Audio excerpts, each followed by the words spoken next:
Bismillah, walhamdulillah, wassalatu wassalam ala rasulillah. Il est connu que depuis des siècles, les hommes ont su que la longueur des ombres sur Terre dépend de l'élévation du soleil au ciel. Plus le soleil est élevé, plus l'ombre est courte, et vice-versa. Donc au zénith, vers midi, l'ombre est la plus courte, et au coucher ou au lever, les ombres sont les plus longues. Et de cela, ils ont fait un moyen pour mesurer le temps. Mais en fait, à cause de la courbure de la Terre, chaque pays a son propre heure. Et plus on avance vers l'est, plus on se retrouve à une heure plus avancée. Et pour toute la Terre, on a alors 24 faisceaux horaires, qui se rejoignent tous au pôle, qui eux forment l'axe de rotation de la Terre. Ainsi, à chaque instant, on a les 24 heures. Et on a donc à chaque instant les 5 prières quotidiennes. Justement, sur les ombres, un verset de Saint-Coran laisse perplexe. En effet, en décrivant la couche du soleil dans le ciel et son impact sur les ombres qu'il produit sur terre, Allah subhanahu, qui soit exalté, nous informe que s'il aurait voulu, il aurait figé les ombres. Et par conséquent, le soleil sera suspendu au ciel, ce qui est prodigieux. Mais aujourd'hui, grâce à Allah subhanahu, les humains ont pu figer des objets dans le ciel, toujours au même point, et donc semblent suspendus au ciel. Ce sont les satellites géostationnaires qu'on utilise pour la télécommunication et les programmes télé, comme les satellites Astra, Eutelsat, Nilsat, etc. Cela fut possible car ces satellites tournent à la même vitesse que la Terre, soit un tour autour de la Terre en 24 heures. Et donc le satellite reste au-dessus du même pays et semble ainsi figé, comme suspendu au ciel, ce qui permet de les viser par nos antennes paraboliques et avoir leur programme télé, sans bouger nos paraboles pendant des années.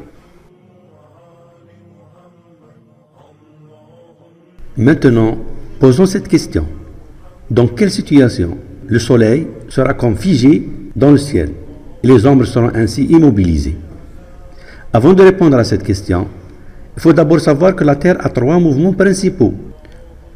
Le mouvement de translation relaté au verset 38 sur 36 qui permet au trio Terre, Soleil, Lune d'atteindre le lieu du jugement sur le trône du Seigneur et d'échapper ainsi à l'effondrement futur de l'univers.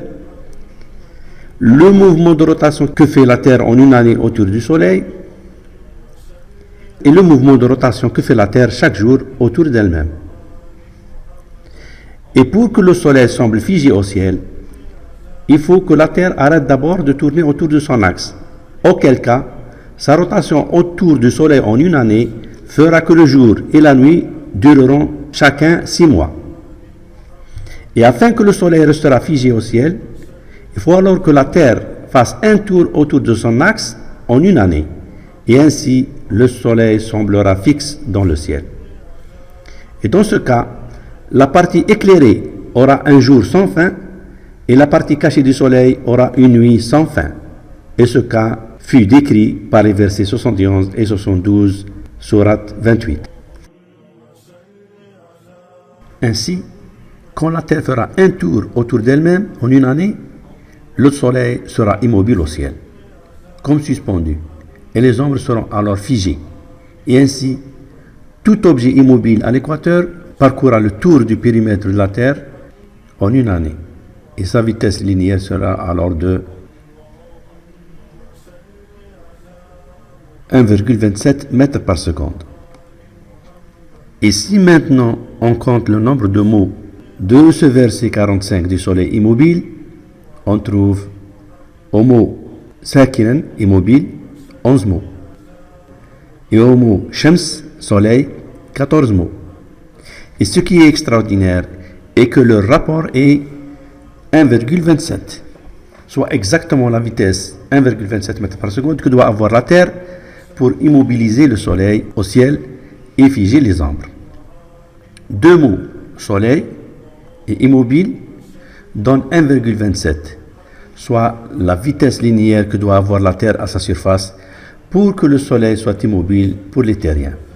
Qui sait cela au 7e siècle pour positionner les fameux mots Soleil et immobile de façon à avoir le rapport des mots égal à 1,27, soit exactement la vitesse de rotation de la Terre qui rendra le Soleil immobile au ciel. Cela est juste un heure au hasard? Alors pour ceux qui sont encore sceptiques, je leur demande de compter le nombre de lettres de ce fameux verset 45 du soleil immobile. On trouve alors 57 lettres. Et si on divise ces 57 lettres du verset par le classement de leur verset, on trouve 1,27, soit exactement la vitesse que doit avoir la Terre pour fixer le soleil au ciel et figer ainsi les ombres.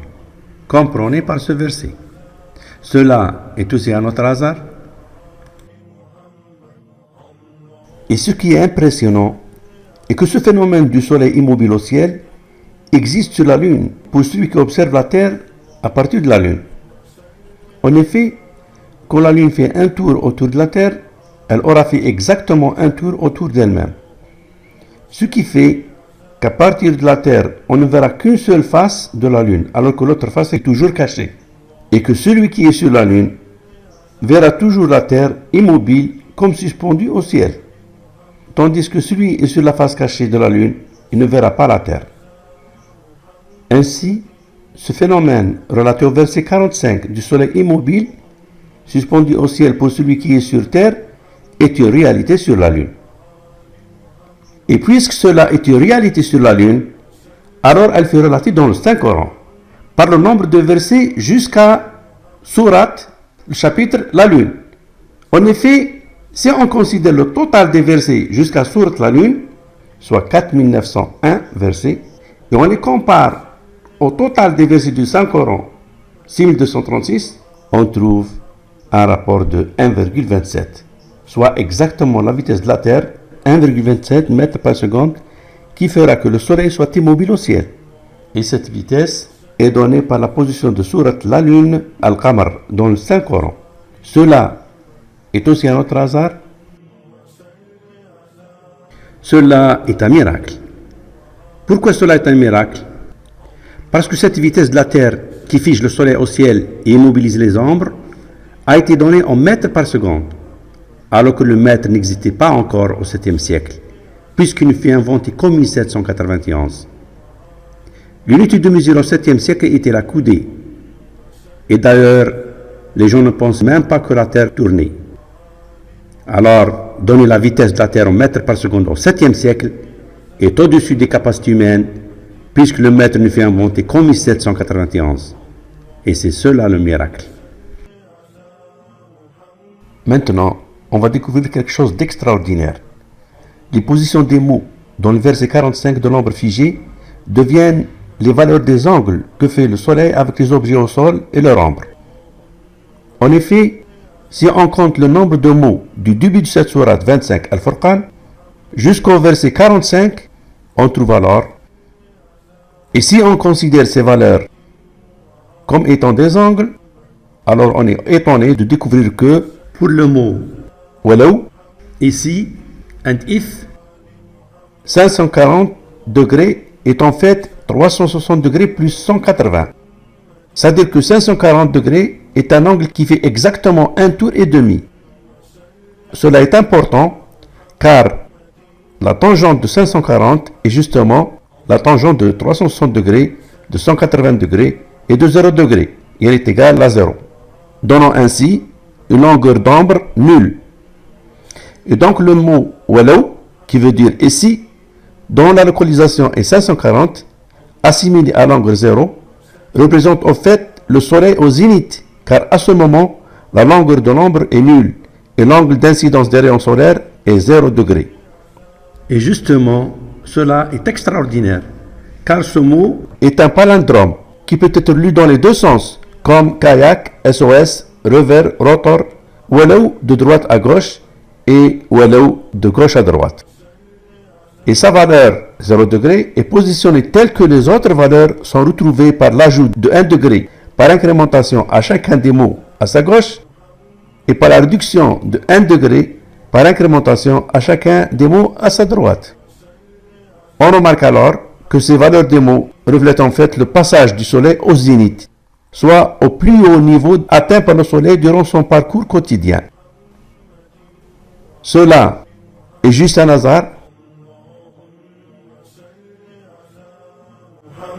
محمد وآل محمد اللهم صل على محمد وآل محمد اللهم صل على محمد وآل محمد اللهم صل على محمد